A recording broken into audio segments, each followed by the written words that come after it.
ವಾರ್ತೆಗಳ ಪ್ರಾಯೋಜಕರು. ಸಂಪರ್ಕಿಸಿ Paramount electricals, dealers in all kinds of electricals goods, fans and LED products near Mahavir Chowk, Loharwadi, MG road, Raichur. Shri Raghavendra ತುಪ್ಪ, Shri Raghavendra ghee, Raichur's biggest jewel palace. All types of jewelries available in only KTB Jewel Palace. Visit KTB Jewel Palace, Udayanagar, Station Road, Raichur. Bharat furnitures ರಾಯಚೂರಿನಲ್ಲಿ ಮೊಟ್ಟ ಮೊದಲ ಬಾರಿಗೆ 3 ಮಳಿಗೆ ಒಳಗೊಂಡ ಬೃಹತ್ ಆಕಾರದ furniture showroom. CPS complex, opposite Shiva Mandir, Patel road, Raichur. Shri Tulja Bhavani ದೇವಸ್ಥಾನ 16ನೇ ವರ್ಷದ ಶರನವರಾತ್ರಿ ಮಹೋತ್ಸವ ದಿನಾಂಕ 22/9/2025 ಸೋಮವಾರ ದಿನದಂದು ಬೆಳಿಗ್ಗೆ ಬ್ರಾಹ್ಮಿ ಮುಹೂರ್ತದಲ್ಲಿ ಅಮ್ಮನವರ ನಂದಾದೀಪ, ವಿಜಯದಶಮಿಯ ತನಕ ಶ್ರೀ ತುಳಜಾ ಭವಾನಿ ಅಮ್ಮನವರಿಗೆ ಬೆಳಗಿನ ಜಾವ ಕ್ಷೀರಾಭಿಷೇಕ, ಪುಷ್ಪಾಭಿಷೇಕ ಹಾಗೂ ಸಂಜೆ ಗೋಧೂಳಿ ಸಮಯದಲ್ಲಿ ಅಮ್ಮನವರಿಗೆ ವಿಶೇಷ ಅಲಂಕಾರ, ಭಕ್ತರಿಂದ ಕುಂಕುಮ ಅರ್ಚನೆ ಇರುತ್ತದೆ.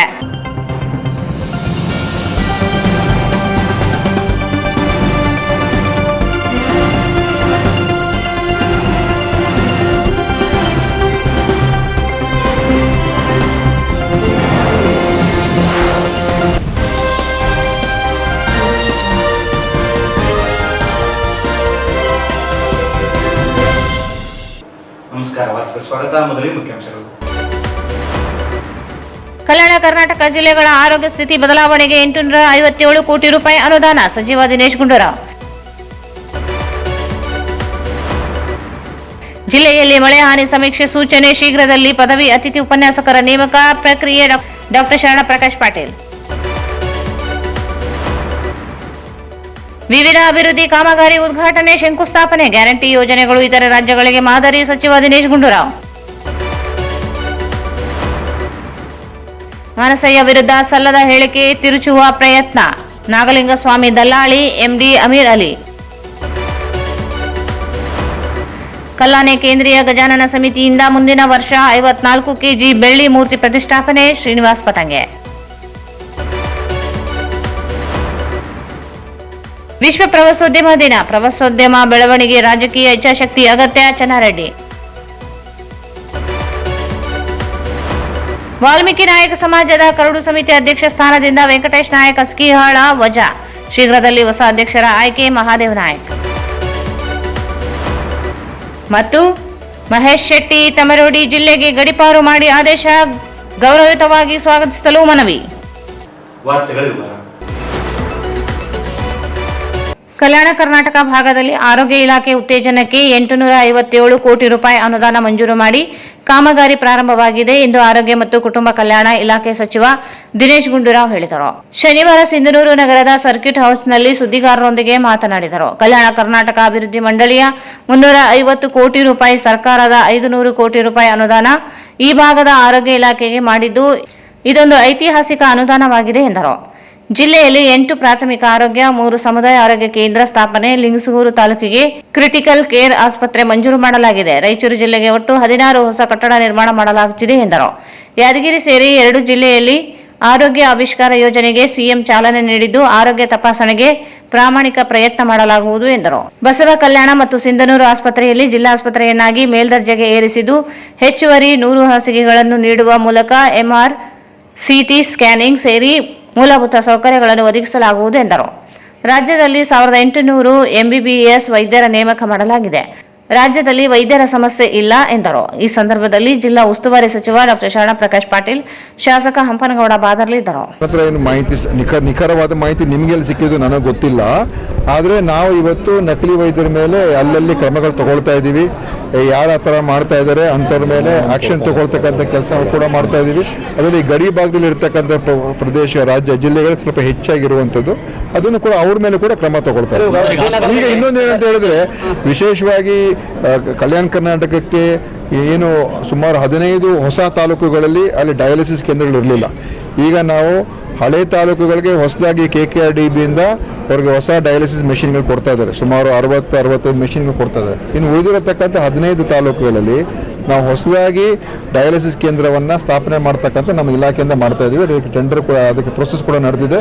ಅತಿ ಶೀಘ್ರದಲ್ಲಿ ಉಳಿದಿರುವಂಥ 15 ಹೊಸ ತಾಲೂಕುಗಳಲ್ಲಿ ಡಯಾಲಿಸಿಸ್ ಕೇಂದ್ರಗಳು ಕೂಡ ಕೊಡ್ತಾ ಇಲ್ಲ. ಅಗತ್ಯ ಅಂತ ಹೇಳಿದ್ರೆ ಅದು ಜನಸಂಖ್ಯೆ ಆಧಾರ ಮತ್ತು ಎಷ್ಟು ಬೆಡ್ ಹಾಸಿಗೆಗಳಿದೆ ಅದೆಲ್ಲ ನೋಡಿಕೊಂಡು ಮಾಡುವಂಥದ್ದು.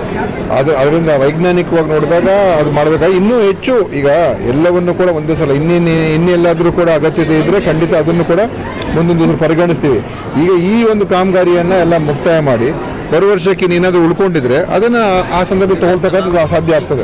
ನೋಡಿಯಪ್ಪ, ಈಗ ನಾವು ಎಲ್ಲ ಸ್ಟಡಿ ಮಾಡಿರುವಂಥದ್ದು ಇದನ್ನಂತ ಇನ್ನೂ ಅಗತ್ಯ ಇರುವಂಥದ್ದು ಇದ್ದರೆ ಖಂಡಿತ ಈಗ ಒಂದೇ ಕಾಲದಲ್ಲಿ ಎಲ್ಲ ಮಾಡೋಕ್ಕಾಗ್ತದ? ಆಗೋದಿಲ್ಲ ತಾನೆ. ಅದಕ್ಕೋಸ್ಕರ ಇನ್ನೇನಾದರೂ ಉಳ್ಕೊಂಡಿದ್ರೆ ಅದನ್ನು ಖಂಡಿತ ಬರುವ ವರ್ಷ ನಾವು ತಗೊಳ್ಳಲ್ಲ ಅಂತ ನಾನು ಹೇಳ್ತಾ ಇಲ್ಲ. ಉಳಿದಿರುವಂಥ ಜಿಲ್ಲಾ ಆಸ್ಪತ್ರೆಗಳು ಅವ್ರ ವಶದಲ್ಲಿದೆ. ನಾವೇನು ಮಾಡ್ತಾ ಇದ್ದೀವಿ, ಎಲ್ಲಿ ನಮ್ಮಲ್ಲಿ ನಮ್ಮದೇ ಆದ ಜಿಲ್ಲಾ ಆಸ್ಪತ್ರೆಗಳಿಲ್ಲ ಅಲ್ಲಿ ಒಂದೊಂದಾಗಿ ಈ ಥರ ಆಸ್ಪತ್ರೆಗಳನ್ನು ಮೇಲ್ದರ್ಜೆಗೇರಿಸಿ ಅದನ್ನು ಜಿಲ್ಲಾ ಆಸ್ಪತ್ರೆ ಥರ ಮಾಡ್ತಾ ಇದ್ದೀವಿ. ಈಗ ಸಿಂಧನೂರು ಮಾಡಿದ್ದೀವಿ, ಬಸವ ಕಲ್ಯಾಣ ಮಾಡಿದ್ದೀವಿ, ಕೊಳ್ಳೇಗಾಲ ಮಾಡ್ತಾ ಇದ್ದೀವಿ.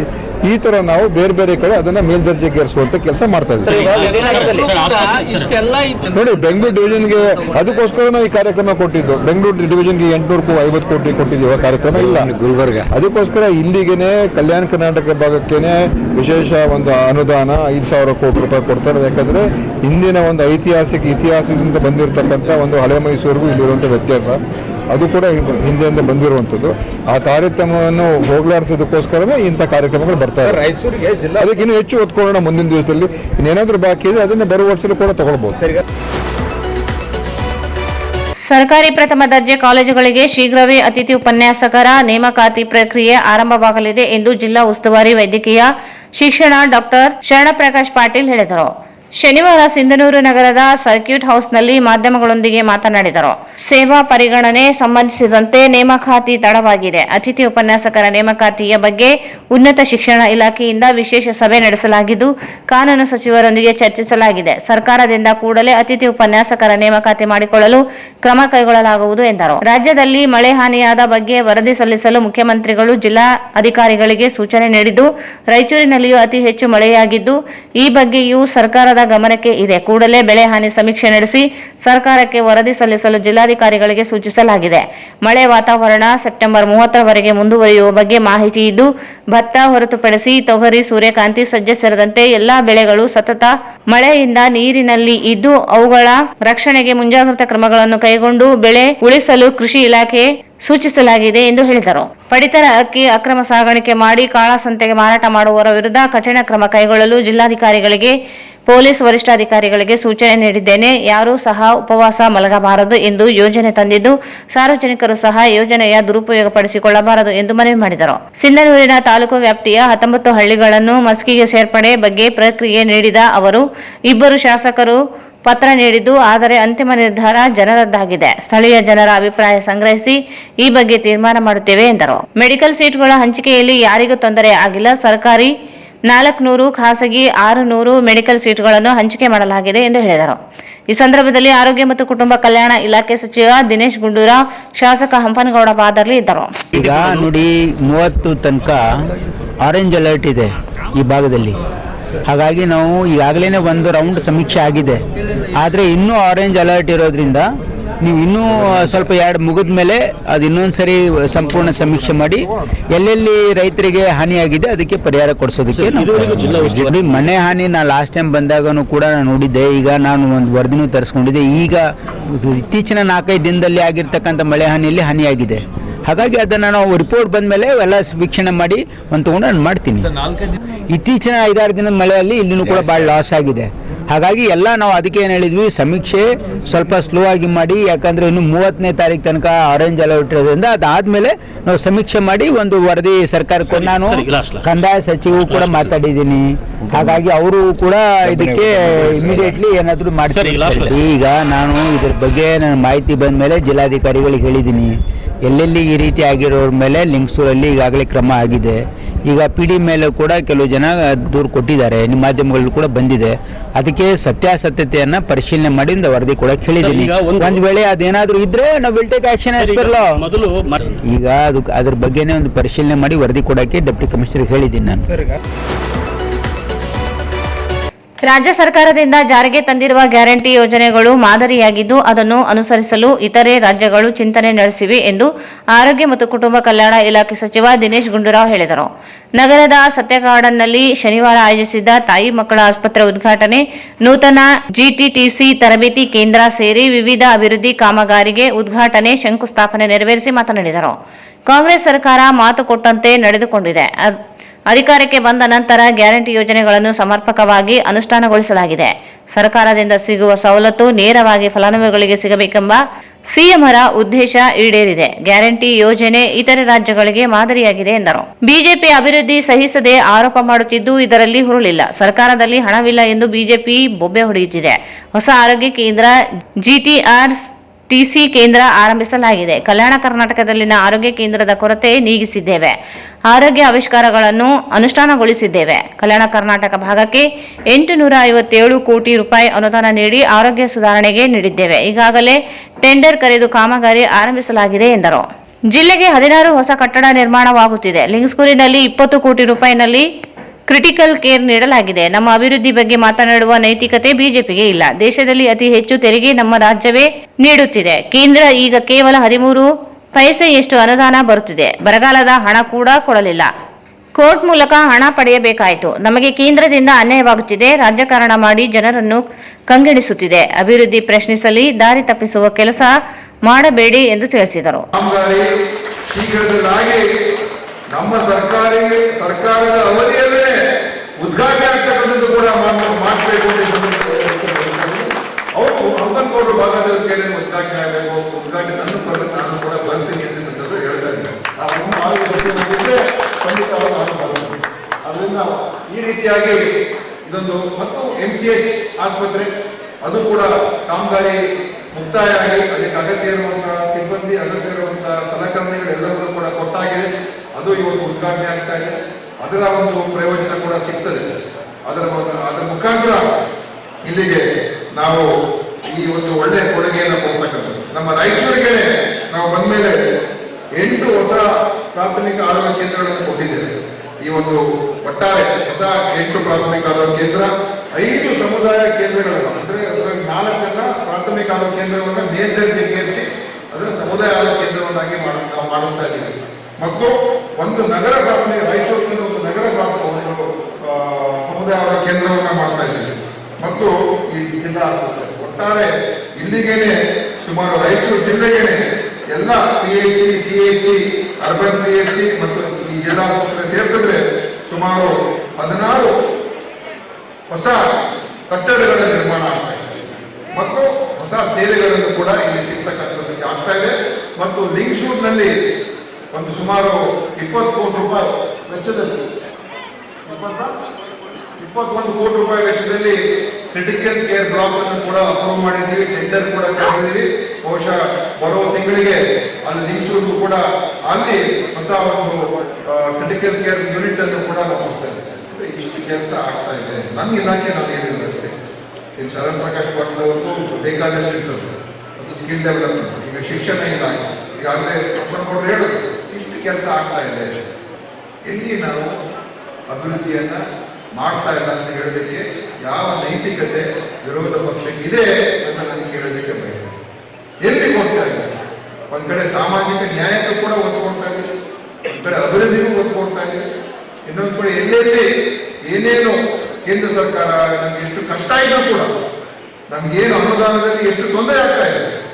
ಕೇಂದ್ರ ಸರ್ಕಾರ ನಮ್ಗೆ ಏನು ಟ್ಯಾಕ್ಸ್ ಕೊಡ್ಬೇಕಾದ ದುಡ್ಡು ನಮ್ಗೆ ಬಹಳ ಕನಿಷ್ಠ ಮಟ್ಟ ಕೊಟ್ಟೋಗಿದ್ದೀವಿ. ಮಧ್ಯಮ ಸಚಿವ ಸಂಪುಟದ ಸಭೆಯಲ್ಲೇ ಈ ಒಂದು ಪಂಚ ಗ್ಯಾರಂಟಿಗಳನ್ನ ಅನುಷ್ಠಾನ ನಾವು ಮಾಡಬೇಕಾಗ್ತದೆ, ನಾವು ಮಾಡಿಕೊಟ್ಟಿದ್ದೇವೆ ಅಂತ ಹೇಳುದು. ನಾವೆಲ್ಲ ಸ್ವಲ್ಪ ಹಿಂದೆ ಮುಂದೆ ನೋಡುದು. ಯಾಕಂತ ಹೇಳಿದ್ರೆ ಅಷ್ಟು ಸುಲಭ ಅಲ್ಲ.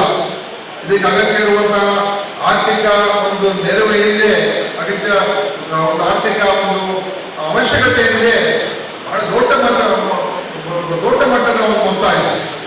ಹಾಗಾಗಿ ಇದನ್ನ ಏಕಕಾಲದಲ್ಲಿ ಶುರು ಮಾಡಿದ್ರೆ ಹೇಗೆ ಇದು ಅನುಷ್ಠಾನ ಮಾಡಕ್ಕಾಗ್ತದೆ? ಮತ್ತು ಅದರಲ್ಲೂ ಕೂಡ ನಮ್ಮ ಆರ್ಥಿಕ ಒಂದು ಜವಾಬ್ದಾರಿ ಅಥವಾ ಆರ್ಥಿಕ ಒಂದು ಸಮಸ್ಯೆಗೆ ಹೆಚ್ಚು ಆಗುವ ಸಾಧ್ಯತೆ ಇದೆ ಅಂತ ನಮ್ಮೆಲ್ಲರೂ ಕೂಡ ಆತಂಕ ಕೂಡ ಇತ್ತು. ನಾನು ಕೂಡ ಕ್ಯಾಬಿನೆಟ್ ಹೇಳಿದೆ ಸರ್, ಸ್ವಲ್ಪ ಒಂದೊಂದಾಗಿ ಮಾಡೋಣ, ಒಂದೇ ಸಲ ಯಾಕೆ ಮಾಡಬೇಕು, ಇದೆಲ್ಲ ನಾನು ಚುನಾವಣೆ ಸಂದರ್ಭದಲ್ಲಿ ಹೇಳಿದ್ದೀನಿ.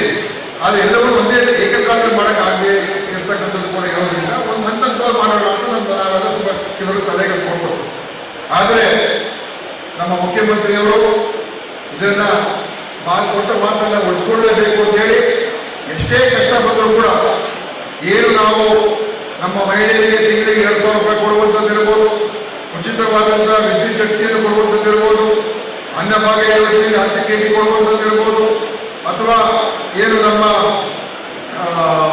ಮಹಿಳೆಯರಿಗೆ ಉಚಿತ ಸಾರಿಗೆ ಇರ್ಬೋದು, ಹಾಗೆಯೇ ನಿರುದ್ಯೋಗ ಏನು ಪದವೀಧರರಿದ್ದಾರೆ ಅಂಥವ್ರು ಕೂಡ ಭತ್ಯೆಯನ್ನು ಕೊಡುವಂಥದ್ದು ಎಲ್ಲವನ್ನು ಕೂಡ ಸರ್ಕಾರ ರಚನೆಯಾಗಿ ಕೇವಲ 5 ತಿಂಗಳಲ್ಲಿ ಎಲ್ಲ ಕಾರ್ಯಕ್ರಮಗಳನ್ನು ಅನುಷ್ಠಾನ ಮಾಡಿರ್ತಕ್ಕಂಥ ದಾಖಲೆ ಅದು ಯಾವುದಾದ್ರೂ ಸರ್ಕಾರ ಈ ದೇಶದಲ್ಲಿ ಇದೆ ಅಂತ ಹೇಳಿದ್ರೆ ಅದು ನಮ್ಮ ಕಾಂಗ್ರೆಸ್ನ ಸರ್ಕಾರ, ನಮ್ಮ ಸಿದ್ದರಾಮಯ್ಯ ಸರ್ಕಾರಕ್ಕೆ ನಾವು ಹಿಂದೆ ಹಾಕಬೇಕಾಗಿಲ್ಲ. ದೊಡ್ಡ ಸುಮಾರು 55,000 ಕೋಟಿ ರೂಪಾಯಿಯಷ್ಟು ಪ್ರತಿ ವರ್ಷ ಕೊಡಬೇಕಾದ್ರೆ ಅದು ಸುಲಭ ತೀರ್ಮಾನ ಅಲ್ಲ. ಹೇಳೋದಕ್ಕೆ ಬಹಳ ಸುಲಭ ಇದೆ, ಟೀಕೆ ಮಾಡುವಾಗ ಬೇಕಾದಷ್ಟು ಟೀಕೆ ಮಾಡ್ತಾರೆ.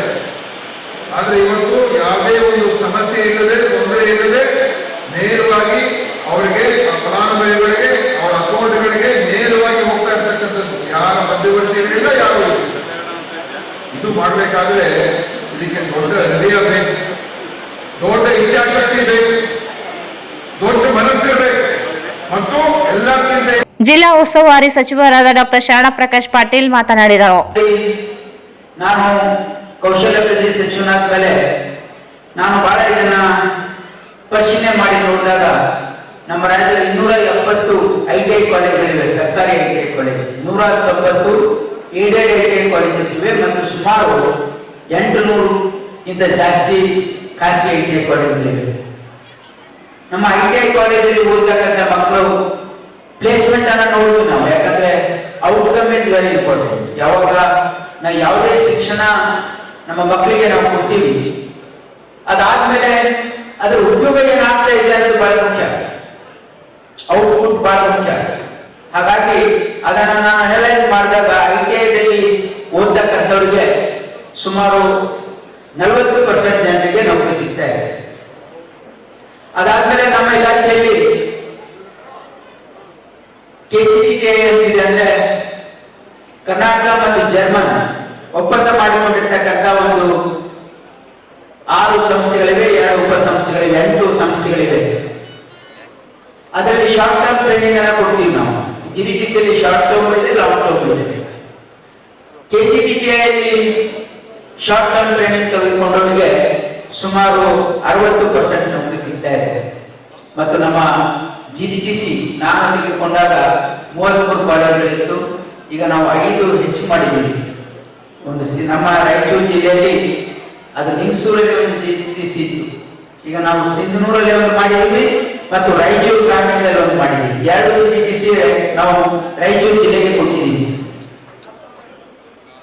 ಇದರಿಂದ ಈ GDTCಯಲ್ಲಿ ಓದತಕ್ಕಂಥ ಪ್ರತಿಯೊಬ್ಬರಿಗೂ ಕೂಡ ನೌಕರಿ ಸಿಗ್ತಾ ಇದೆ. ಯಾಕೆ ಅಂದ್ರೆ ಅಲ್ಲಿ 70% ಅವ್ರ ಟ್ರೈನಿಂಗ್ ಹ್ಯಾಂಡ್ಸ್ ಆನ್ ಟ್ರೈನಿಂಗ್ ಇದೆ, ಅಂದ್ರೆ ಅವರು ಲ್ಯಾಬ್ ಅಲ್ಲಿ ಹೆಚ್ಚು ಸಮಯನ ಅವರಿಗೆ ಕಲಿಸ್ತಾ ಇದ್ದಾರೆ ನಮ್ಮ ಟೀಚರ್ಸ್. ವರ್ಕ್ಶಾಪ್ ಅಲ್ಲಿ ಹೆಚ್ಚು ಸಮಯ ಕಳೀತಾ ಇದ್ದಾರೆ, ಕ್ಲಾಸ್ ರೂಮ್ಸ್ ಅಲ್ಲಿ 30%. ಹಾಗಾಗಿ ಅವ್ರಿಗೆ ಹ್ಯಾಂಡ್ಸ್ ಆನ್ ಟ್ರೈನಿಂಗ್ ಕೊಟ್ಟಿರೋದ್ರಿಂದ ಅವ್ರಿಗೆ ಕಂಪ್ಲೀಟ್ ಸ್ಕಿಲ್ ನಾಲೆಜ್ ಇದೆ.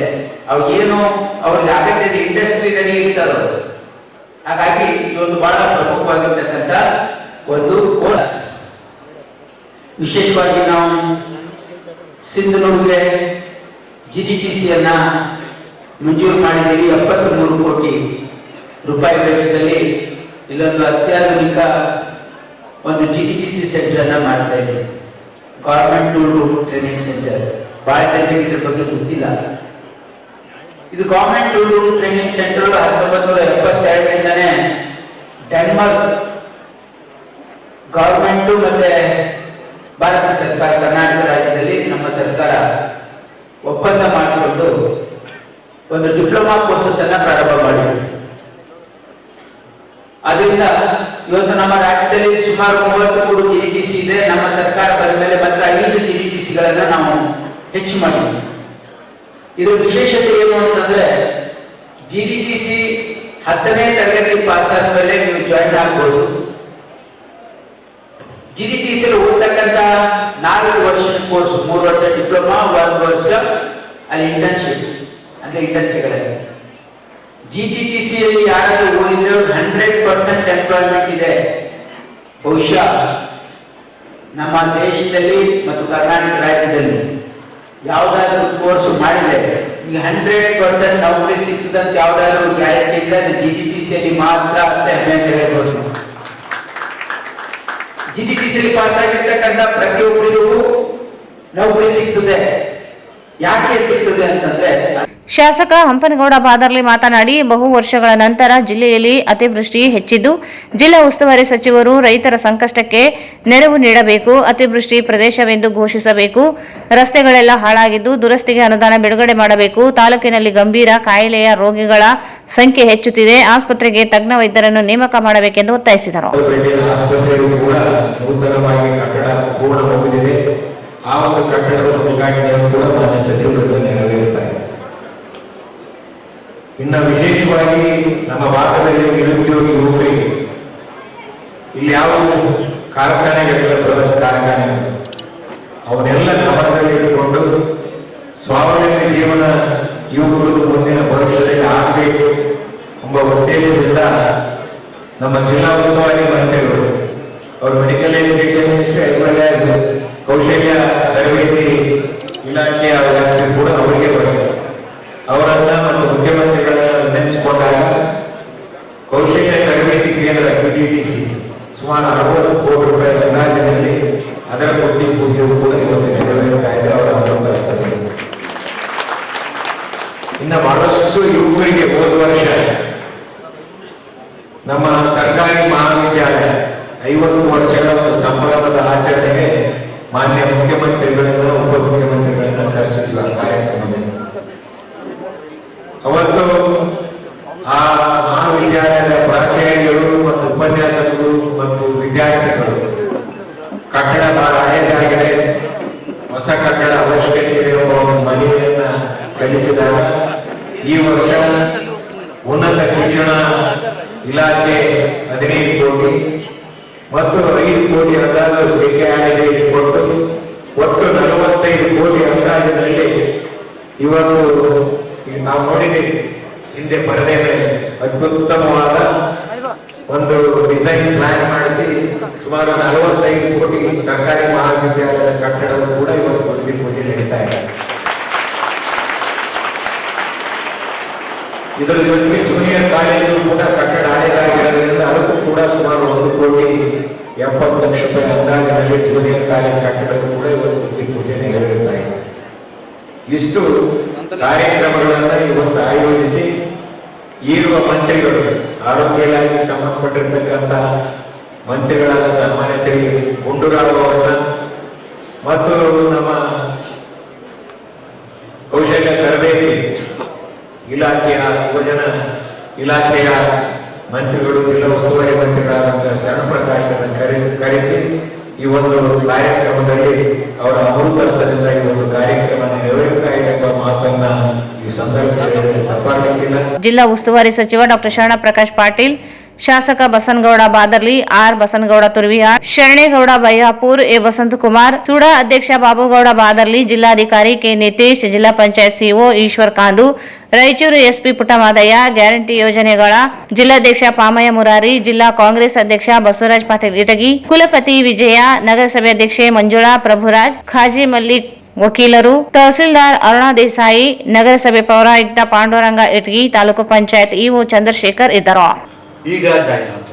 Paramount Electricals, dealers in all kinds of electrical goods, fans and LED products. ಈಗ ನಿಮ್ಮ ರಾಯಚೂರು ಮಹಾನಗರ ಪಾಲಿಕೆಯಲ್ಲಿ ಮೊಟ್ಟ ಮೊದಲ ಬಾರಿಗೆ 2,000 ಚದುರ ಅಡಿಯ 2 ಮಳಿಗೆಗಳುಳ್ಳ ಬೃಹದಾಕಾರದ ಪ್ಯಾರಾಮೌಂಟ್ ಎಲೆಕ್ಟ್ರಿಕಲ್ ಶೋರೂಮ್ ತೆರೆಯಲಾಗಿದೆ. ರಾಯಚೂರು ಜಿಲ್ಲೆಯ ಜನತೆ ಎಲೆಕ್ಟ್ರಿಷಿಯನ್ಸ್, ಎಲೆಕ್ಟ್ರಿಕಲ್ಸ್ ಇಂಜಿನಿಯರ್ಸ್ ದೂರದ ಊರುಗಳಾದ ಬೆಂಗಳೂರು, ಹೈದರಾಬಾದ್ಗಳಿಗೆ ಹೋಗದೆ ಈಗ ನಮ್ಮ ರಾಯಚೂರಿನಲ್ಲಿ ಮ್ಯಾನುಫ್ಯಾಕ್ಚರಿಂಗ್ ದರದಲ್ಲಿ ಎಲ್ಲಾ ತರಹದ ಎಲೆಕ್ಟ್ರಿಕಲ್ಸ್ ಗೂಡ್ಸ್ ಗಳು ದೊರೆಯುತ್ತವೆ. Switch, plates, wires, fans, remote fans, ಹ್ಯೂಮರ್ಸ್, ಎಲ್ಲಾ ತರಹದ ಎಲ್ಇಡಿ ಪ್ರಾಡಕ್ಟ್ಗಳು ನಮ್ಮ ಒಂದೇ ಮಳಿಗೆಯಾದ ಪ್ಯಾರಾಮೌಂಟ್ ಎಲೆಕ್ಟ್ರಿಕಲ್ಸ್ ನಲ್ಲಿ ಮ್ಯಾನುಫ್ಯಾಕ್ಚರಿಂಗ್ ದರದಲ್ಲಿ ದೊರೆಯುತ್ತವೆ. ನಮ್ಮಲ್ಲಿ ಎಲ್ಲಾ ತರಹದ ಕಂಪನಿಗಳಾದ ಜಿಎಂ, ಗೋಲ್ಡ್ ಮೆಡಲ್, ಐಫಾ, ಹೆವೆಲ್ಸ್, ಆಂಕರ್, ಲೀಶಾ, ಫಿನೋಲ್ಯಾಕ್, ವಿಗಾರ್ಡ್, ವಿಪ್ರೋ, ಫೆಲಿಕ್ಯಾಬ್, K9, ವಿವಾನ್ ಇನ್ನು ಅನೇಕ ಕಂಪನಿಗಳ ಎಲೆಕ್ಟ್ರಿಕಲ್ಸ್ ಐಟಂಗಳು ಸಿಗುತ್ತವೆ.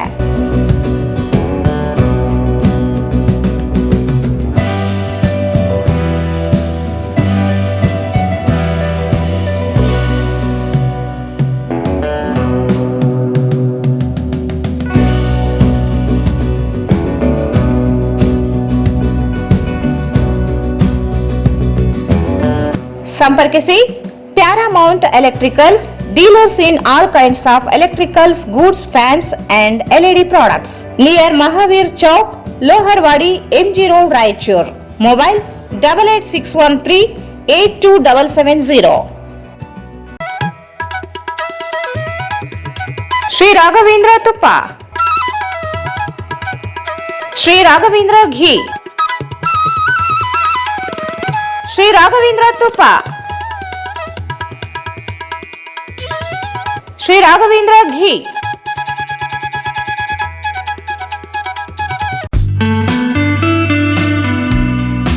Raichur's biggest jewel palace. All types of jewelries available in only KTB Jewel Palace. 916 Allmark Gold Jewelries available. ವಿಶೇಷವಾಗಿ ಬಂಗಾರದ ಆಭರಣಗಳಾದ ನಮ್ಮಲ್ಲಿ ಫ್ಯಾನ್ಸಿ ಇಯರಿಂಗ್ಸ್, ಫ್ಯಾನ್ಸಿ ನೆಕ್ಲೆಸ್, ಮಾಂಗಲ್ಯ ಮತ್ತು ಬಳೆಗಳು ಇನ್ನೂ ಅನೇಕ ತರಹದ ಆಭರಣಗಳು ದೊರೆಯುತ್ತವೆ. ಬೆಳ್ಳಿಯ ಆಭರಣಗಳಾದ ಕಾಲುಂಗುರ, ಕಾಲುಗೆಜೆ, ಬೆಳ್ಳಿಯ ಪೂಜಾ ಐಟಮ್ಸ್, ವಿವಿಧ ರೀತಿಯ ಆರ್ಟಿಕಲ್ಸ್ ದೊರೆಯುತ್ತವೆ. ರಾಯಚೂರಿನಲ್ಲಿ ಮೊಟ್ಟ ಮೊದಲ ಬಾರಿಗೆ ಯುವಕರಿಗಾಗಿಯೇ ಬ್ರಾಸ್ಲೆಟ್ಸ್, ಚೈನ್ಸ್, ಉಂಗುರಗಳು ಇನ್ನೂ ಅನೇಕ ರೀತಿಯ ಡಿಸೈನ್ಸ್ ಆಭರಣಗಳು ದೊರೆಯುತ್ತವೆ.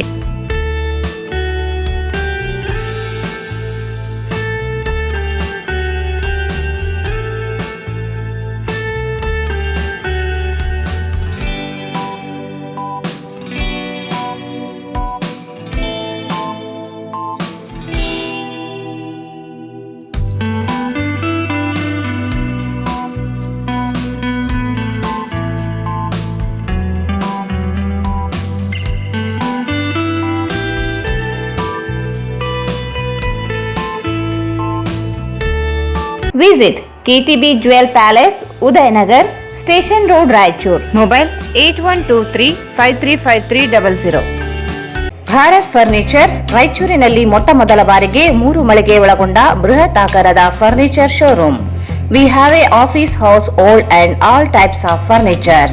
Dealers in wooden cot, dining table, sofa set, dressing table, computer table, tea tables, office chairs, steel almirah, wardrobe, TV stands, glassware items, sleepwell products, Dandro cello chairs, Supreme sofa set, Doco set furnitures, Sri Steel furnitures.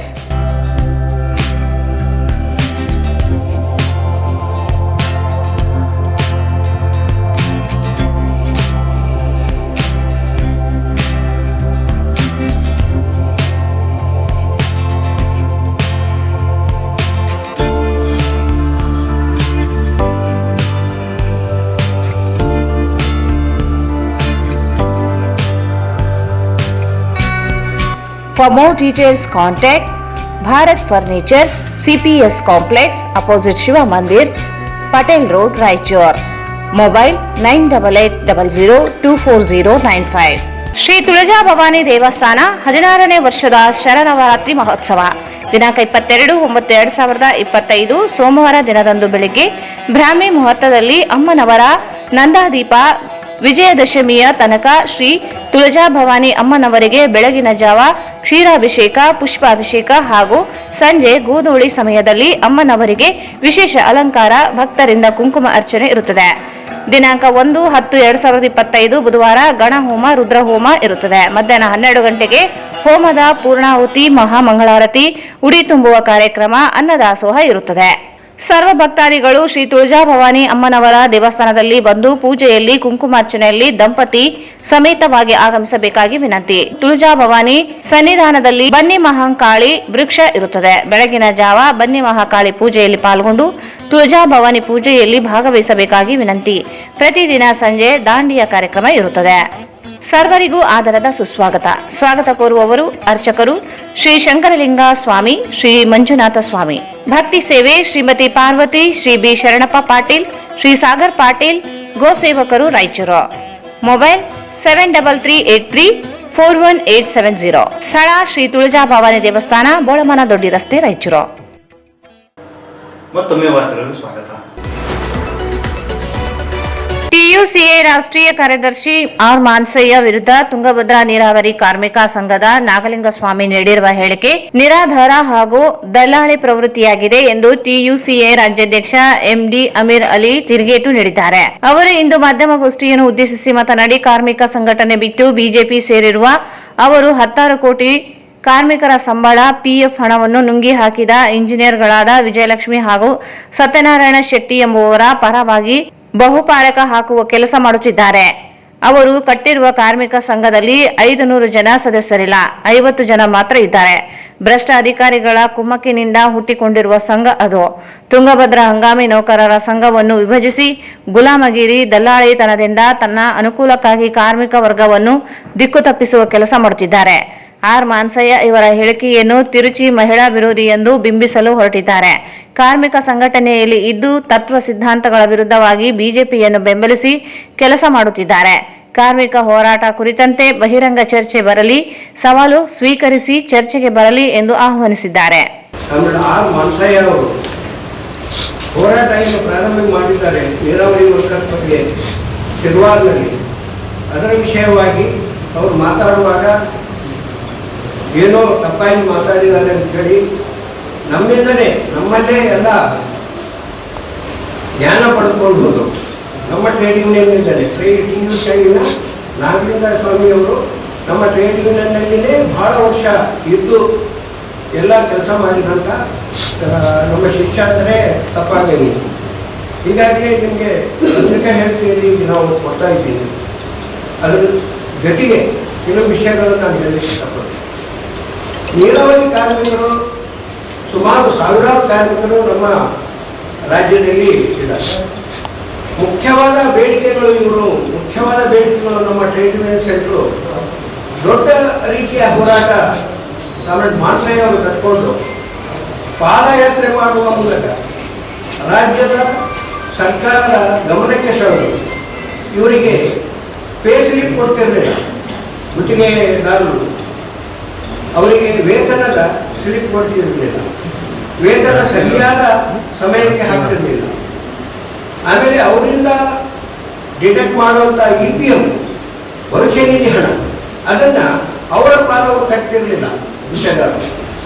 ಅಂಥವೆಲ್ಲ ಸಣ್ಣ ಪುಟ್ಟದಿಂದ ಹಿಡಿದು ದೊಡ್ಡ ಬೇಡಿಕೆಗಳವರೆಗೆ R ಮಾನ್ಸಯ್ಯ ಮತ್ತು ಆ ಒಂದು ಪಾದಯಾತ್ರೆಯಲ್ಲಿ ನಾನು ಕೂಡ ಭಾಗವಹಿಸಿ ತುಮಕೂರುವರೆಗೆ ನಡ್ಕೊಂಡು ಹೋದ ನಂತರ ಒಂದು ತೀರ್ಮಾನ ಆದಂಥ ಹಿನ್ನೆಲೆ ನಮ್ಮ ಟ್ರೇಡ್ ಯೂನಿಯನ್ ಸೆಂಟ್ರಿಗೆ ಇದೆ.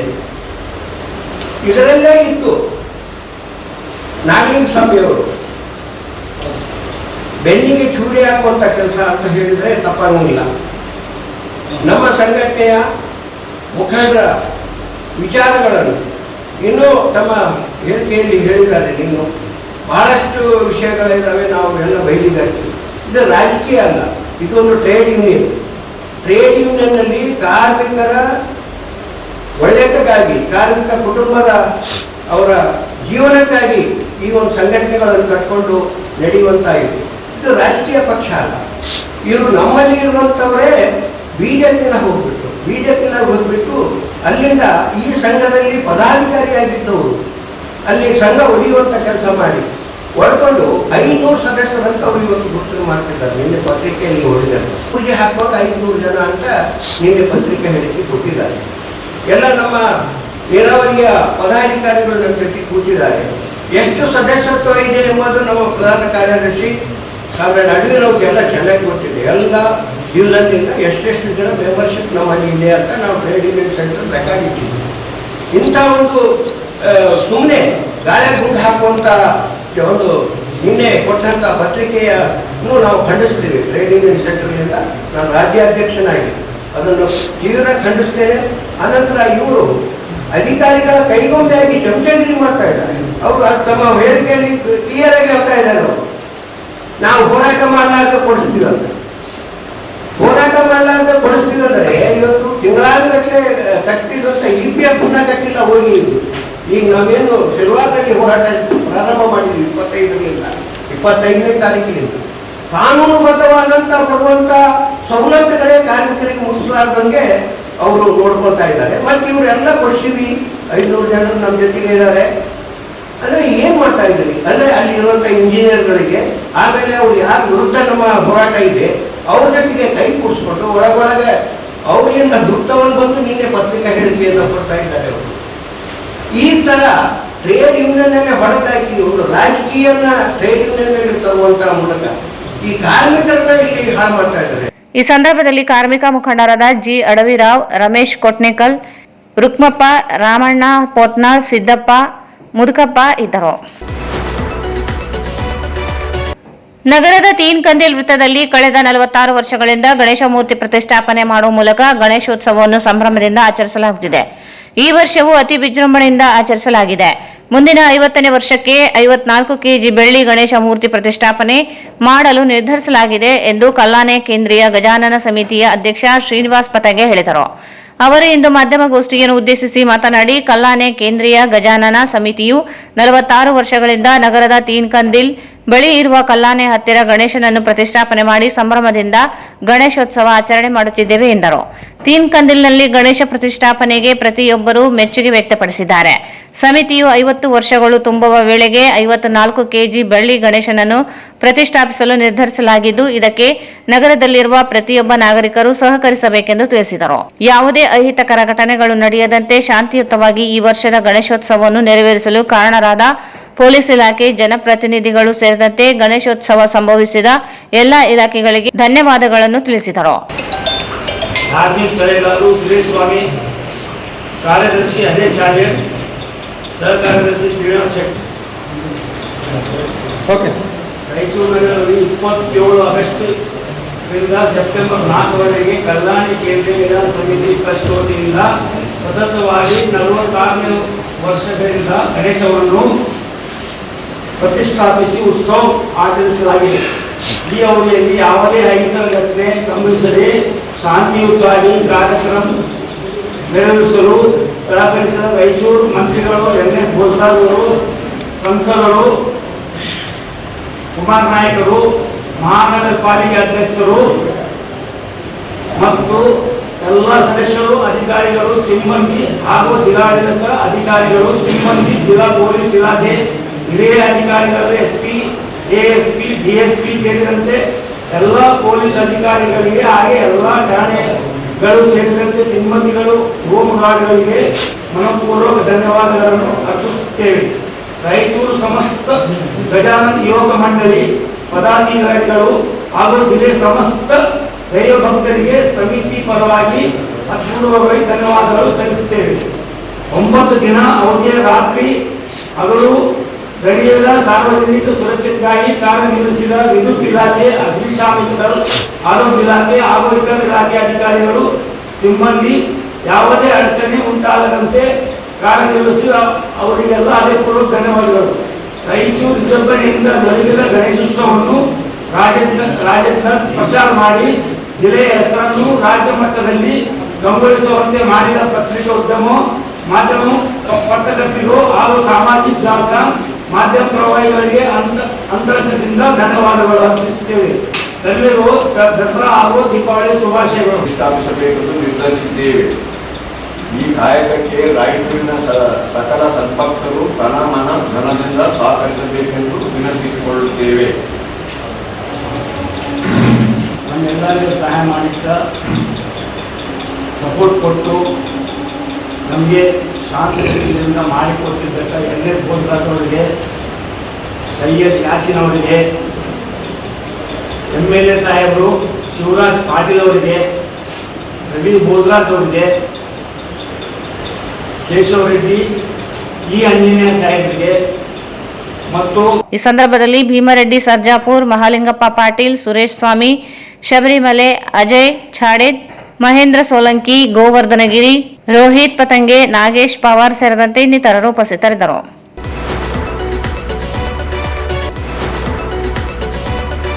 ಜಿಲ್ಲೆಯಲ್ಲಿ ಸಾಕಷ್ಟು ಪ್ರವಾಸಿ ತಾಣಗಳು ಇದ್ದು ಅವುಗಳು ಅಭಿವೃದ್ಧಿ ಹೊಂದದೇ ಇರುವುದಕ್ಕೆ ರಾಜಕೀಯ ವ್ಯಕ್ತಿಗಳು, ಸರ್ಕಾರ ಹಾಗೂ ಇಲಾಖೆಗಳ ನಿರ್ಲಕ್ಷ್ಯವೇ ಕಾರಣವಾಗಿದೆ ಎಂದು ಪ್ರಥಮ ದರ್ಜೆ ಕಾಲೇಜಿನ ಇತಿಹಾಸ ಉಪನ್ಯಾಸಕ ಚೆನ್ನಾರೆಡ್ಡಿ ಹೇಳಿದರು.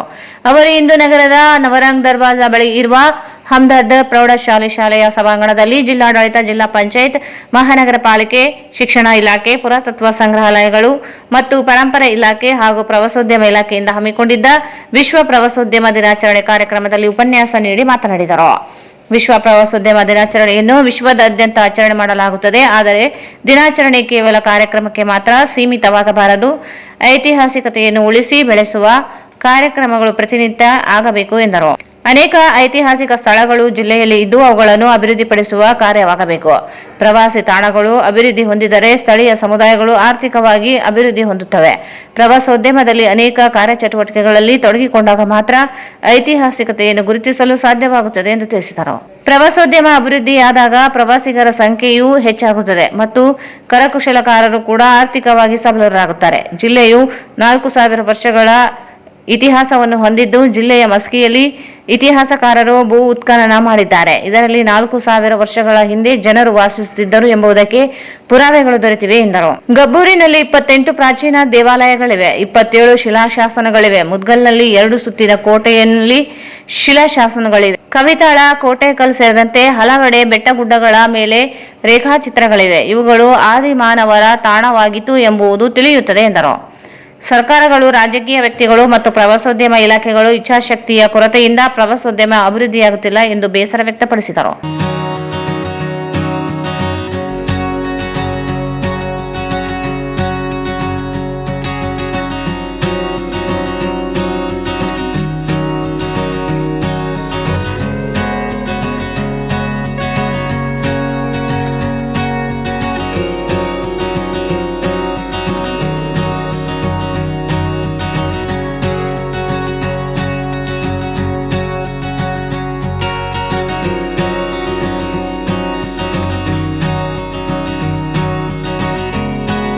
ಅಲ್ಲಿರ್ತಕ್ಕಂಥ ಸೌಲಭ್ಯಗಳನ್ನು ಮೇಲ್ದರ್ಜೆಗೆ ಏರಿಸ್ತಕ್ಕಂಥದ್ದು, ಈಗಿರ್ತಕ್ಕಂಥ ಸೌಲಭ್ಯಗಳಲ್ಲಿ ಯಾವುದನ್ನು ಅಡ್ವೆಂಚರಸ್ ಆಗಿ ಬಳಸಬೇಕು, ಯಾವುದನ್ನು ದಾರ್ಶನಿಕವಾಗಿ ಭಕ್ತಾದಿಗಳು ಬರ್ತಕ್ಕಂಥದನ್ನ ಬೆಳೆಸಬೇಕು, ಅಲ್ಲಿ ಬರ್ತಕ್ಕಂಥ ಪ್ರವಾಸಿಗರಿಗೆ ಉಳಿದುಕೊಳ್ತಕ್ಕಂಥ ವ್ಯವಸ್ಥೆ, ಶೌಚಾಲಯದ ವ್ಯವಸ್ಥೆ, ಸ್ನಾನದ ವ್ಯವಸ್ಥೆ, ತಂಗಲು ಒಂದು ಡಾರ್ಮಿಟರಿ ವ್ಯವಸ್ಥೆ, ಈ ಎಲ್ಲ ವ್ಯವಸ್ಥೆಗಳನ್ನು ಮಾಡ್ತಕ್ಕಂಥದ್ದು ನಮ್ಮ ಪ್ರವಾಸೋದ್ಯಮ ಇಲಾಖೆಯ ಮೂಲ ಉದ್ದೇಶ.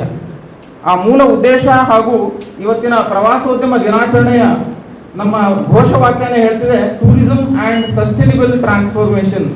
ಸಸ್ಟೈನೇಬಲ್ ಅಂತಕ್ಕಂಥ ವರ್ಡಲ್ಲೇ ಹೇಳ್ತಿದೆ ಸುಸ್ಥಿರ ಅಂತಕ್ಕಂಥದ್ದು ನೀವು ಕಾಲೇಜ್ ವಿದ್ಯಾರ್ಥಿಗಳು ತುಂಬ ಓದಿರ್ತೀರಿ, ತಿಳ್ಕೊಂಡಿರ್ತೀರಿ.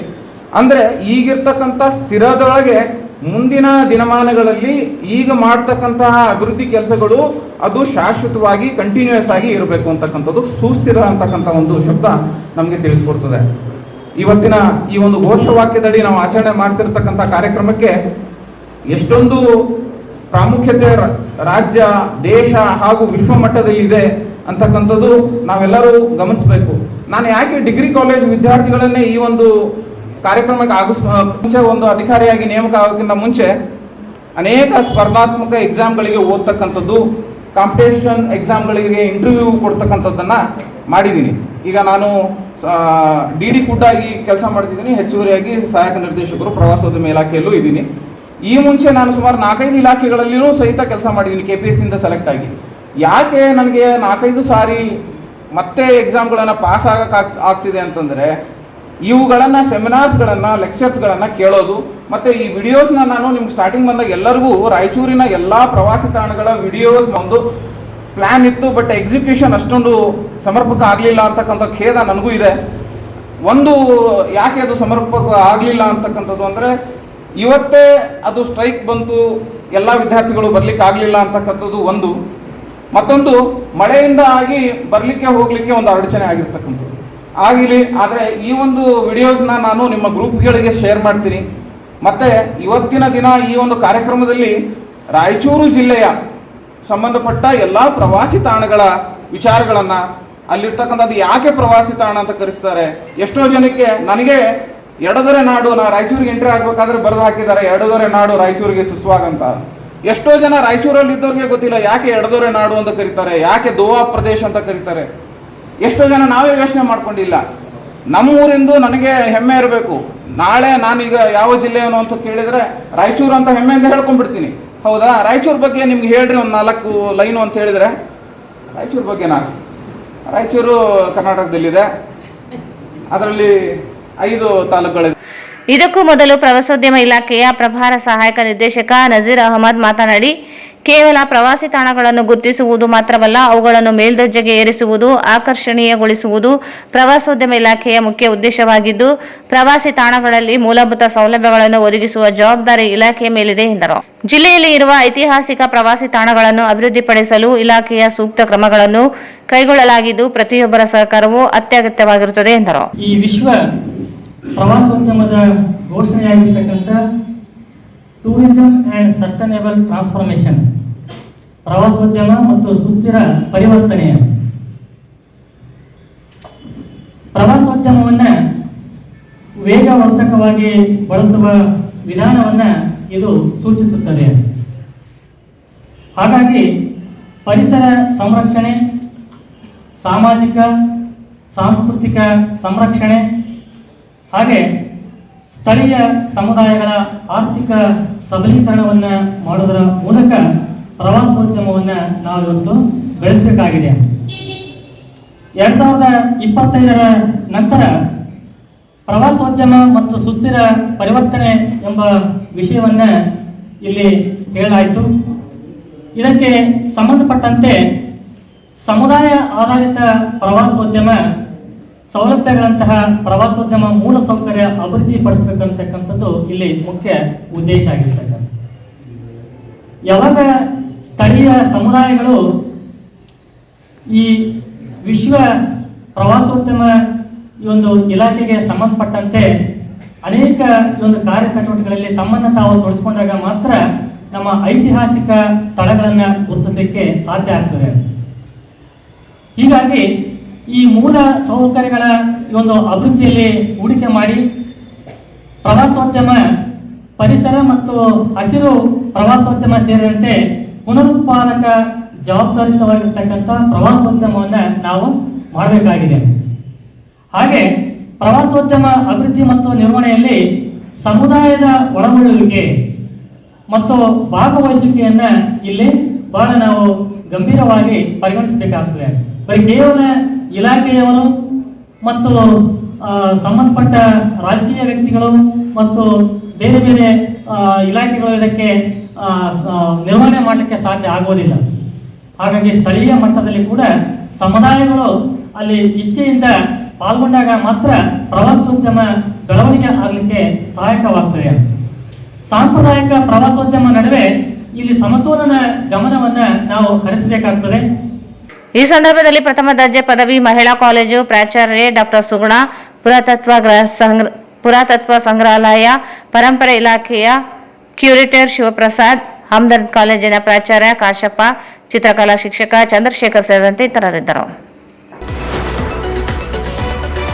ಜಿಲ್ಲಾ ವಾಲ್ಮೀಕಿ ನಾಯಕ ಸಮಾಜದ ಕರಡು ಸಮಿತಿ ಅಧ್ಯಕ್ಷ ವೆಂಕಟೇಶ್ ನಾಯಕ್ ಅಸ್ಕಿಹಾಳ್ ಇವರನ್ನು ವಜಾಗೊಳಿಸಲಾಗಿದ್ದು, ಸ್ವಾಗತ ಸಮಿತಿ ರಚಿಸಿ ಶ್ರೀ ಮಹರ್ಷಿ ವಾಲ್ಮೀಕಿ ಜಯಂತಿ ಆಚರಣೆಗೆ ಸಮಾಜ ಮುಂದಾಗಬೇಕೆಂದು ಕರಡು ಸಮಿತಿ ಸದಸ್ಯ ಎಂ ಮಹಾದೇವ ನಾಯಕ್ ಆಗ್ರಹಿಸಿದರು. ಅವರು ಇಂದು ಮಾಧ್ಯಮಗೋಷ್ಠಿಯನ್ನು ಉದ್ದೇಶಿಸಿ ಮಾತನಾಡಿ, ಕಳೆದ ಅನೇಕ ವರ್ಷಗಳಿಂದ ಸಮಾಜ ಅಧ್ಯಕ್ಷರಾಗಿದ್ದ ಶಿವಕುಮಾರ್ ನಾಯಕ್ ಕ್ರಿಯಾಶೀಲರಾಗಿ ಕೆಲಸ ಮಾಡದೇ ಇರುವುದರಿಂದ ಸಮಾಜದ ಜನರ ಸಮ್ಮುಖದಲ್ಲಿ ಕರಡು ಸಮಿತಿ ರಚಿಸಿ ವೆಂಕಟೇಶ್ ನಾಯಕ್ ಅಸ್ಕಿಹಾಳ್ ಇವರನ್ನು ಅಧ್ಯಕ್ಷರನ್ನಾಗಿ ನೇಮಿಸಲಾಗಿತ್ತು. ಆದರೆ ಅವರು ಸಮಾಜ ಸಂಘಟನೆಯನ್ನು ಎಲ್ಲರೊಂದಿಗೆ ಒಗ್ಗೂಡಿ ನಡೆಸದೆ ಏಕಪಕ್ಷೀಯವಾಗಿ ನಿರ್ಧಾರ ಕೈಗೊಳ್ಳುತ್ತಿದ್ದಾರೆ. ಪ್ರಶ್ನಿಸಿದವರ ವಿರುದ್ಧವೇ ಇಲ್ಲಸಲ್ಲದ ಮಾತುಗಳನ್ನಾಡುತ್ತಿದ್ದಾರೆ. ಸಮಾಜ, ಸರ್ಕಾರಿ ನೌಕರರು, ನಿವೃತ್ತ ನೌಕರರು, ವಕೀಲರು, ಜಿಲ್ಲೆಯ ಹಿರಿಯ ಕಿರಿಯ ಸಮಾಜದ ಮುಖಂಡರುಗಳೊಂದಿಗೆ ಚರ್ಚಿಸಿ ಕರಡು ಸಮಿತಿ ರಚಿಸಲಾಗಿದೆ. 3 ತಿಂಗಳ ಕಾಲಾವಧಿಗೆ ಮಾತ್ರ ನೇಮಿಸಿಕೊಳ್ಳಲಾಗಿತ್ತು. ಅವರು ನಡೆಯನ್ನು ಬದಲಿಸಿಕೊಳ್ಳದೇ ಇರುವುದರಿಂದ ಕರಡು ಸಮಿತಿ ಅಧ್ಯಕ್ಷ ಸ್ಥಾನದಿಂದ ವಜಾಗೊಳಿಸಲು ತೀರ್ಮಾನಿಸಲಾಗಿದೆ. ಕರಡು ಸಮಿತಿ ಸದಸ್ಯರ ಹೊಸ ಅಧ್ಯಕ್ಷ ಆಯ್ಕೆ ಮಾಡಬೇಕು. ವಾಲ್ಮೀಕಿ ಜಯಂತಿ ಯಶಸ್ವಿಗೆ ಸ್ವಾಗತ ಸಮಿತಿ ರಚಿಸಬೇಕು. ಕರಡು ಸಮಿತಿ ಅಧ್ಯಕ್ಷ ಎಂದು ಹೇಳಿಕೊಳ್ಳುವ ವೆಂಕಟೇಶ್ ನಾಯಕರಿಗೆ ಯಾರು ಬೆಂಬಲಿಸಬಾರದು ಎಂದು ಸಮಾಜದ ಮುಖಂಡರಲ್ಲಿ ಮನವಿ ಮಾಡಿದರು. ಕಳೆದ ಸುಮಾರು ವರ್ಷಗಳಿಂದ ರಾಯಚೂರು ಜಿಲ್ಲಾ ವಾಲ್ಮೀಕಿ ನಾಯಕ ಸಂಘದ ಅಧ್ಯಕ್ಷರಾಗಿ ಶ್ರೀ ಕೆ ಶಿವಕುಮಾರ್ ನಾಯಕರು ವಕೀಲರು ಕಾರ್ಯನಿರ್ವಹಿಸುತ್ತಿದ್ದರು. ಅವರುಗಳು ಸಮಾಜದ ಚಟುವಟಿಕೆಗಳಲ್ಲಿ ಕ್ರಿಯಾಶೀಲರಾಗಿ ಕಾರ್ಯನಿರ್ವಹಿಸಿದ ಕಾರಣ ನಮ್ಮ ಸಮಾಜದ ಹಿತದೃಷ್ಟಿಯಿಂದ ನಮ್ಮ ಸಮಾಜದ ಹಿರಿಯ ಮುಖಂಡರನ್ನು ಒಂದೇ ವೇದಿಕೆ ಮೇಲೆ ಅವರು ಕರೆಸಿ ವಿಚಾರಿಸಿದಾಗ ಅಂದಿನ ಸಭೆಯಲ್ಲಿ ಎಲ್ಲ ಹಿರಿಯ ಮುಖಂಡರು, ಸಮಾಜದ ಹಿರಿಯ ಮುಖಂಡರು ಸೇರಿ ಅಡಾಪ್ಟ್ ಕಮಿಟಿ ಅಂತ ಹೇಳಿ ಒಂದು ಕರಡು ಸಮಿತಿಯನ್ನು ನೇಮಕಾತಿ ಮಾಡಿದರು. ಆ ಒಂದು ಸಮಿತಿಯಲ್ಲಿ ನಮ್ಮ ಸ್ಪೀಕರ್ ವೆಂಕಟೇಶ್ ನಾಯಕ್ ಅವರನ್ನು ಅಧ್ಯಕ್ಷರನ್ನಾಗಿ ನೇಮಕಾತಿ ಮಾಡಲಾಯಿತು. ಉಳಿದವೆಲ್ಲ ನಮ್ಮೆಲ್ಲರನ್ನು ಸದಸ್ಯರಾಗಿ ಎಲ್ಲರ ಸಮಕ್ಷಮದಲ್ಲಿ ನೇಮಕ ಮಾಡಲಾಯಿತು. ಅದು ನಮ್ಮ ನೌಕರಿ ಸಂಘದ ಅಧ್ಯಕ್ಷರು ಹಾಗೂ ನಿವೃತ್ತಿಯಾಗಿರ್ತಕ್ಕಂಥ ಎಲ್ಲ ಅವರು ಅಧ್ಯಕ್ಷರು, ನಮ್ಮ ಸಮಾಜದ ಹಿರಿಯ ಮುಖಂಡರು ಅವರ ಸಮಕ್ಷಮದಲ್ಲಿ ಒಂದು ಕರಡು ಸಮಿತಿಯನ್ನು ನೇಮಕ ಮಾಡಲಾಯಿತು. ತದನಂತರ ಬರ್ತಾ 3 ತಿಂಗಳ ನಮಗೆ ಕಾಲಾವಕಾಶ ನೀಡಿದರು. ಎಲ್ಲ ಹಳ್ಳಿಗಳಿಗೆ ತಿರುಗಾಡಿ ಸಂಘಟನೆಯನ್ನ, ನಮ್ಮ ಸಮಾಜದ ಸಂಘಟನೆಯನ್ನ ಬಲಪಡಿಸುವುದಕ್ಕಾಗಿ ನೀವೆಲ್ಲರೂ ಶ್ರಮಿಸಿ ಆಮೇಲೆ ಪೇರೆಂಟ್ಸ್ ಮಾಡೋಣ ಅಂತ ಹೇಳಿ ನಮ್ಮ ಹಿರಿಯರು ಹೇಳಿದರು. ಆ ಒಂದು ಮಾತಿನ ಮೇರೆಗೆ ನಾವೆಲ್ಲರೂ ಬದ್ಧರಾಗಿ 2-3 ಹಳ್ಳಿಗಳು ಪ್ರಪ್ರಥಮವಾಗಿ ತಿರುಗಾಡಿದರು. ತದನಂತರ ನಮ್ಮ ಅಧ್ಯಕ್ಷರಾಗಿರ್ತಕ್ಕಂಥ ವೆಂಕಟೇಶ್ ನಾಯಕರು ತಮ್ಮದೇ ಆದಂತಹ ಹಾದಿಯಲ್ಲಿ ಏಕನಿರ್ಣಯ ತಗೊಂಡು ನಮ್ಮನ್ನೆಲ್ಲರನ್ನು ಬಿಟ್ಟು ಎಲ್ಲೆಲ್ಲಿ ಸಿಗ್ತಾರಂತ ಗಾಡಿ ಮೇಲೆ ಹಾಕೊಂಡು ಹೋಗಿ ಒಂದು ಸಮಾಜಕ್ಕೆ ಬಲ ತರುವಂತ ಕಾರ್ಯ ಮಾಡಿಲ್ಲ. ಅದಕ್ಕಾಗಿ ನಮಗೆ ಬಹಳ ನೋವಿಸ್ತು. 2-3 ಸಲ ಕೇಳಿದಾಗ ನೀವು ಬಂದ್ರೇನು ಬಂದಿದ್ದೇನು, ನಾನು ಕಡೆಗಳಲ್ಲಿ ನೀವು ಗಾಡಿಯಲ್ಲಿ ತುಂಬಿಸ್ಕೊಂಡು ನಾನು ಕೆಲಸ ಮಾಡ್ಕೊಂಡು ಹೋಗ್ತೀನಿ, ಕಾರ್ಯನಿರ್ವಹಿಸ್ಕೊಂಡು ಹೋಗ್ತೀನಿ ಅಂತ ಹೇಳಿದ್ರು. ನೀವು ಮಾಡ್ತಕ್ಕಂಥದ್ದು ನಾನು ಸರಿಯಿಲ್ಲ, ಬೇಡ. ಇಲ್ಲಿವರೆಗೂ 1 ವರ್ಷ ಆಯ್ತು ಸಮಿತಿ ಮಾಡಿ, ಒಂದು ಪೂರ್ವ ಸಭೆಯೂ ಮಾಡಿಲ್ಲ, ನಮ್ಗೆ ಯಾರಿಗೂ ಮೀಟಿಂಗ್ ಕರೀಲಿಲ್ಲ. ಹಾಗಾಗಿ ನಾವು ಈ ಒಂದು ಸಮಿತಿಯಲ್ಲಿ ಇದ್ದ ಕಾರಣ ಯಾಕೆ ನಾವು ಇರಬೇಕು, ನಿಮಿತ್ತವಾಗಿರ್ತಕ್ಕಂಥದ್ದು ಬೇಡ. ನಾವು ಅನಿಸಿಕೆ ಮಾಡಿರ್ತಕ್ಕಂಥ ವಿಷಯ ನಮ್ಮಲ್ಲಿ ಇತ್ತು ಸಮಾಜಕ್ಕೆ, ನಮ್ಮ ವಾಲ್ಮೀಕಿ ಸಮಾಜದ ಪರವಾಗಿ. ಆದ್ರೆ ಅವರು ಮೊನ್ನೆ ತಾನೇ ಮತ್ತೆ ಒಂದು ಪೂರ್ವಭಾವಿ ಸಭೆಯನ್ನು ಕರೆದು ತಾವೇನು ಒಂದು 10-20 ಜನ ಕರ್ಕೊಂಡು ನಮ್ಮ ಹಿರಿಯರ ಮುಖಂಡರಿಗೆ ತಿಳಿಸಲಾರದೆ ನಕಲಿ ಜಾತಿ ಅವಳ ಜಾಸ್ತಿ ಆಗಿರೋದ್ರಿಂದ ಅದಕ್ಕಾಗಿ ನಾವು ಒಂದು ಸಭೆಯನ್ನು ಕರೆದಿದ್ದೀವಿ ಅಂತ ಅನ್ನೋದಕ್ಕೋಸ್ಕರ ನಾವು ಒಂದು ಅಲ್ಲಿ ಹೋದ್ವಿ. ಅಲ್ಲಿಗೆ ಹೋದ ಇಲ್ಲ ನಾವು ವಾಲ್ಮೀಕಿ ಜಯಂತಿಯ ಪೂರ್ವಭಾವಿ ಸಭೆಯನ್ನು ಕರೆದಿದ್ದೀವಿ ಅಂತಂದ್ರು. ಅದು ಇಂಡಿವಿಷನ್ ಇಲ್ಲ. ಅದಕ್ಕಾಗಿ ಕರಡು ಸಮಿತಿ ಅಧ್ಯಕ್ಷರಾಗಿ ಇರ್ತಕ್ಕಂಥವರು ಕರಡು ಸಮಿತಿ ಸದಸ್ಯರಿಗೆ ಮಾಹಿತಿ ಇಲ್ಲದೆ ತಾವು ಮಾಡ್ತಕ್ಕಂಥದ್ದು ತಪ್ಪು ಅಂತ ಹೇಳಿ ಹೇಳಿದ್ರು ಕೂಡ ನಾನು ಬಿಟ್ಟು ಯಾರು ಮಾಡೋದಿಲ್ಲ ಅಂತಕ್ಕಂಥ ವಿಚಾರ ಅವರಲ್ಲಿ ನೋಡಿದೆ. ಅದು ಬರೋದು ಬೇಡ. ನಾವೇನಾದ್ರೂ ಮಾಡೋದಾದ್ರೆ ಸಮಾಜ ಸೇವಕರ ಸೇವನೆಯಲ್ಲಿ ತನುಮನದಿಂದ ತೊಡಗಿಸಿಕೊಂಡು ಹಳೆಯ ಸೇವೆಯನ್ನು ಮಾಡಬೇಕಂತ ಹೇಳಿ ನಾವು ನಮ್ಮ ಅನಿಸಿತ್ತು. ಅದಕ್ಕಾಗಿ ಇದು ಈ ತರ ಇದೇ ರೀತಿ ಮುಂದುವರೆದ್ರೆ ಇದು ಸರಿಯಾಗಿ ಅನಿಸಲ್ಲ ಅಂತ ಹೇಳಿ ನಮ್ಮ ಹಿರಿಯ ಮುಖಂಡರ ಜೊತೆಯಲ್ಲಿ ಚರ್ಚಿಸಿ ಅವರ ಮುಖಾಂತರ ನಾವು ಕರಡು ಸಮಿತಿ ಯಾವುದೇ ತರಹ ಇದಿಲ್ಲ, ನಾವು ಅಧ್ಯಕ್ಷರನ್ನು ನಮ್ಮ ಒಂದು ಹಾದಿಗೆ ಬರ್ತಾ ಇಲ್ಲ, ತಮ್ಮದಾದಂಥ ಒಂದು ಹಾದಿಯಲ್ಲಿ ಹೋಗ್ತಾ ಇದ್ದಾರೆ ಅಂತ ಹೇಳಿ ತಿಳಿಸಿದಾಗ ನೀವೇನನ್ನು ಮಾಡಬೇಕು ನಮಗೇನದು. ಈ ಸಂದರ್ಭದಲ್ಲಿ ಕರಡು ಸಮಿತಿ ಸದಸ್ಯರುಗಳಾದ ರಂಗರಾಜ್ ನಾಯಕ್, ಎ ಗೋವಿಂದ್ ನಾಯಕ್, ಬಡೇಸಾ ಉಪ್ರಾಳ್, ಜಿ ಗೋವಿಂದ್ ನಾಯಕ್ ಸೇರಿದಂತೆ ಅನೇಕರಿದ್ದರು. ಮಹೇಶ್ ಶೆಟ್ಟಿ ತಮರೋಡಿ ಅವರನ್ನು ಜಿಲ್ಲೆಗೆ ಗಡೀಪಾರು ಆದೇಶವನ್ನು ಗೌರವಯುತವಾಗಿ ಸ್ವಾಗತಿಸುತ್ತೇವೆ ಹಾಗೂ ವಿವಿಧ ಬೇಡಿಕೆಗಳನ್ನು ಈಡೇರಿಕೆಗೆ ಒತ್ತಾಯಿಸಿ ಭೀಮ್ ಆರ್ಮಿ ಮತ್ತು ದಲಿತ ಪ್ರಗತಿಪರ ಸಂಘಟನೆಗಳ ಒಕ್ಕೂಟ ವತಿಯಿಂದ ಜಿಲ್ಲಾಧಿಕಾರಿ ಕಚೇರಿ ಸ್ಥಾನಿಕ ಅಧಿಕಾರಿಗೆ ಮನವಿ ಸಲ್ಲಿಸಿದರು. ಮಹೇಶ್ ಶೆಟ್ಟಿ ತಿಮರೋಡಿ ಅವರು ಅಶಾಂತಿ ಸೃಷ್ಟಿ ಮಾಡುತ್ತಾರೆ, ಜಿಲ್ಲೆಗೆ ಬರುವುದು ಬೇಡ ಎಂದು ಕೆಲವರು ಹೇಳಿಕೆ ನೀಡಿದರು. ಧರ್ಮಸ್ಥಳದಲ್ಲಿ ಸೌಜನ್ಯ ಸೇರಿದಂತೆ ನೂರಾರು ಅಮಾಯಕ ಹೆಣ್ಣು ಮಕ್ಕಳ ಅಸಹಜ ಸಾವುಗಳ ನ್ಯಾಯಕ್ಕಾಗಿ ನಿರಂತರವಾಗಿ ಹೋರಾಟ ಮಾಡುತ್ತಿರುವ ಕಾರಣಕ್ಕೆ ಮಹೇಶ್ ಶೆಟ್ಟಿ ತಿಮರೋಡಿ ಅವರನ್ನು ಗಡೀಪಾರು ಮಾಡಿ ಆದೇಶ ನೀಡಿದ್ದು, ಅವರು ಆಗಮಿಸಿದರೆ ನಾವು ಗೌರವಯುತವಾಗಿ ಸ್ವಾಗತ ಮಾಡುತ್ತೇವೆ ಎಂದರು. ಧರ್ಮಸ್ಥಳ ಠಾಣೆಯಲ್ಲಿ ನೂರಾರು ಅಸಹಜ ಸಾವುಗಳ ಸಮಗ್ರ ಮತ್ತು ನಿಷ್ಪಕ್ಷಪಾತವಾಗಿ ನಡೆಸಬೇಕು. ಪದ್ಮಲತಾ, ವೇದವಲ್ಲಿ, ನಾರಾಯಣ ಮಾವುತ, ಯಮುನಾ, ಸೌಜನ್ಯ ಸಾವಿಗಳಿಗೆ ನ್ಯಾಯ ಒದಗಿಸಬೇಕು. ಧರ್ಮಸ್ಥಳ, ಅಶೋಕ್ ನಗರ, ಮುಂಡ್ರಪಾಡಿಯ ದಲಿತ ಕುಟುಂಬಗಳಿಗೆ ಹಕ್ಕುಪತ್ರ ನೀಡಿ ತಲಾ 1 ಎಕರೆ ಜಮೀನು ನೀಡುವ ಬೇಡಿಕೆಗಳು, ಧರ್ಮಸ್ಥಳ ಭೂ ಅಕ್ರಮ, ಭೂ ಕಬಳಿಕೆ ಮತ್ತು ಧರ್ಮಸ್ಥಳದಲ್ಲಿ ಸ್ತ್ರೀ ಶಕ್ತಿ ಸಂಘಗಳು ಆರ್ಬಿಐ ನೀತಿಗಳನ್ನು ಉಲ್ಲಂಘಿಸಿ ಹೆಣ್ಣು ಮಕ್ಕಳಿಗೆ ಹಣ ನೀಡಿ ಕಿರುಕುಳ ನೀಡುವುದು ಹೆಚ್ಚಾಗಿದ್ದು, ಕೂಡಲೇ ಅದನ್ನು ತಡೆಗಟ್ಟಿ ಸೂಕ್ತ ಕ್ರಮ ಜರುಗಿಸಬೇಕೆಂದು ಒತ್ತಾಯಿಸಿದರು.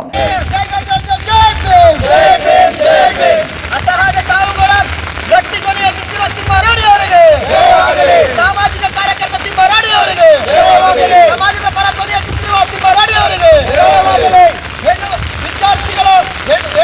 ಮಕ್ಕಳ ವಿದ್ಯಾರ್ಥಿ ಪರ ಧ್ವನಿಯೆತ್ತುತ್ತಿರುವ ತಿಮ್ಮರಾಡಿ ಅವರಿಗೆ, ಧರ್ಮಸ್ಥಳದಲ್ಲಿ ನೂರಾರು ಸಾವುಗಳ ಧ್ವನಿಯೆತ್ತುತ್ತಿರುವ ತಿಮ್ಮರಾಡಿ ಅವರಿಗೆ. ಈ ಸಂದರ್ಭದಲ್ಲಿ ಜಿಲ್ಲಾಧ್ಯಕ್ಷ ಪ್ರವೀಣ್ ಕುಮಾರ್, ಎಚ್ಎಂ ಬಾಬು, ಸಾಮಾಜಿಕ ಹೋರಾಟಗಾರರು, ಜಿಲ್ಲಾ ಉಪಾಧ್ಯಕ್ಷ ಸಿ ದೀಪಕ್ ಭಂಡಾರಿ, ಜಿಲ್ಲಾ ಪ್ರಧಾನ ಕಾರ್ಯದರ್ಶಿ ಬಾಬು ಖಾನ್, ಮಲ್ಲೇಶ್ ಮಾಚನೂರು, ವಕೀಲರು ಮೋಹನ್ ಬಲಿದೇವ್, ವಿಶ್ವನಾಥ್ ಬಲ್ದೇವ್, ಪೀರು ಸೇರಿದಂತೆ ವಿವಿಧ ಪರ ಸಂಘಟನೆಯ ಹೋರಾಟಗಾರರಿದ್ದರು. ಕೊನೆಯಲ್ಲಿ ಮತ್ತೊಮ್ಮೆ ಮುಖ್ಯಾಂಶಗಳು. ಕಲ್ಯಾಣ ಕರ್ನಾಟಕ ಜಿಲ್ಲೆಗಳ ಆರೋಗ್ಯ ಸ್ಥಿತಿ ಬದಲಾವಣೆಗೆ 857 ಕೋಟಿ ರೂಪಾಯಿ ಅನುದಾನ, ಸಚಿವ ದಿನೇಶ್ ಗುಂಡೂರಾವ್. ಜಿಲ್ಲೆಯಲ್ಲಿ ಮಳೆ ಹಾನಿ ಸಮೀಕ್ಷೆ ಸೂಚನೆ, ಶೀಘ್ರದಲ್ಲಿ ಪದವಿ ಅತಿಥಿ ಉಪನ್ಯಾಸಕರ ನೇಮಕ ಪ್ರಕ್ರಿಯೆ, ಡಾಕ್ಟರ್ ಶರಣ ಪ್ರಕಾಶ್ ಪಾಟೀಲ್. ವಿವಿಧ ಅಭಿವೃದ್ಧಿ ಕಾಮಗಾರಿ ಉದ್ಘಾಟನೆ, ಶಂಕುಸ್ಥಾಪನೆ, ಗ್ಯಾರಂಟಿ ಯೋಜನೆಗಳು ಇತರೆ ರಾಜ್ಯಗಳಿಗೆ ಮಾದರಿ, ಸಚಿವ ದಿನೇಶ್ ಗುಂಡೂರಾವ್. ಮಾನಸಯ್ಯ ವಿರುದ್ಧ ಸಲ್ಲದ ಹೇಳಿಕೆ ತಿರುಚುವ ಪ್ರಯತ್ನ, ನಾಗಲಿಂಗಸ್ವಾಮಿ ದಲ್ಲಾಳಿ, ಎಂಡಿ ಅಮೀರ್ ಅಲಿ. ಕಲ್ಲಾನೆ ಕೇಂದ್ರೀಯ ಗಜಾನನ ಸಮಿತಿಯಿಂದ ಮುಂದಿನ ವರ್ಷ 54 ಕೆಜಿ ಬೆಳ್ಳಿ ಮೂರ್ತಿ ಪ್ರತಿಷ್ಠಾಪನೆ, ಶ್ರೀನಿವಾಸ್ ಪತಂಗೆ. ವಿಶ್ವ ಪ್ರವಾಸೋದ್ಯಮ ದಿನ, ಪ್ರವಾಸೋದ್ಯಮ ಬೆಳವಣಿಗೆ ರಾಜಕೀಯ ಇಚ್ಛಾಶಕ್ತಿ ಅಗತ್ಯ, ಚೆನ್ನಾರೆಡ್ಡಿ. ವಾಲ್ಮೀಕಿ ನಾಯಕ ಸಮಾಜದ ಕರಡು ಸಮಿತಿ ಅಧ್ಯಕ್ಷ ಸ್ಥಾನದಿಂದ ವೆಂಕಟೇಶ್ ನಾಯಕ್ ಅಸ್ಕಿಹಾಳ ವಜಾ, ಶೀಘ್ರದಲ್ಲಿ ಹೊಸ ಅಧ್ಯಕ್ಷರ ಆಯ್ಕೆ, ಮಹಾದೇವ್ ನಾಯಕ್. ಮತ್ತು ಮಹೇಶ್ ಶೆಟ್ಟಿ ತಮರೋಡಿ ಜಿಲ್ಲೆಗೆ ಗಡೀಪಾರು ಮಾಡಿ ಆದೇಶ ಗೌರವಯುತವಾಗಿ ಸ್ವಾಗತಿಸಲು ಮನವಿ.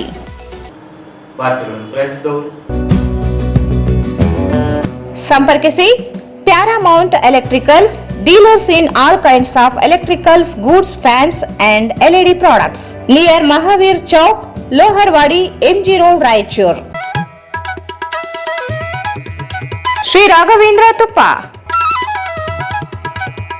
Shri Raghavendra ghee, Raichur's biggest jewel palace. All types of jewelries available in only KTB Jewel Palace. Visit KTB Jewel Palace, Udayanagar, Station Road, Raichur. Bharat furnitures ರಾಯಚೂರಿನಲ್ಲಿ ಮೊಟ್ಟ ಮೊದಲ ಬಾರಿಗೆ 3 ಮಳಿಗೆ ಒಳಗೊಂಡ ಬೃಹತ್ ಆಕಾರದ furniture showroom, CPS complex, opposite Shiva Mandir, Patel road, Raichur. Shri Tulja Bhavani ದೇವಸ್ಥಾನ 16ನೇ ವರ್ಷದ ಶರನವರಾತ್ರಿ ಮಹೋತ್ಸವ ದಿನಾಂಕ 22/9/2025 ಸೋಮವಾರ ದಿನದಂದು ಬೆಳಿಗ್ಗೆ ಬ್ರಾಹ್ಮಿ ಮುಹೂರ್ತದಲ್ಲಿ ಅಮ್ಮನವರ ನಂದಾದೀಪ, ವಿಜಯದಶಮಿಯ ತನಕ ಶ್ರೀ ತುಳಜಾ ಭವಾನಿ ಅಮ್ಮನವರಿಗೆ ಬೆಳಗಿನ ಜಾವ ಕ್ಷೀರಾಭಿಷೇಕ, ಪುಷ್ಪಾಭಿಷೇಕ ಹಾಗೂ ಸಂಜೆ ಗೋಧೂಳಿ ಸಮಯದಲ್ಲಿ ಅಮ್ಮನವರಿಗೆ ವಿಶೇಷ ಅಲಂಕಾರ, ಭಕ್ತರಿಂದ ಕುಂಕುಮ ಅರ್ಚನೆ ಇರುತ್ತದೆ. ಇಲ್ಲಿಗೆ ವಾಸ್ತವ ಮುಕ್ತವಾಯಿತು. ಮುಂದಿನ ವಾರ್ತೆಗಳನ್ನು ಮತ್ತೆ ಭೇಟಿಯಾಗೋಣ. ವಂದನೆಗಳು.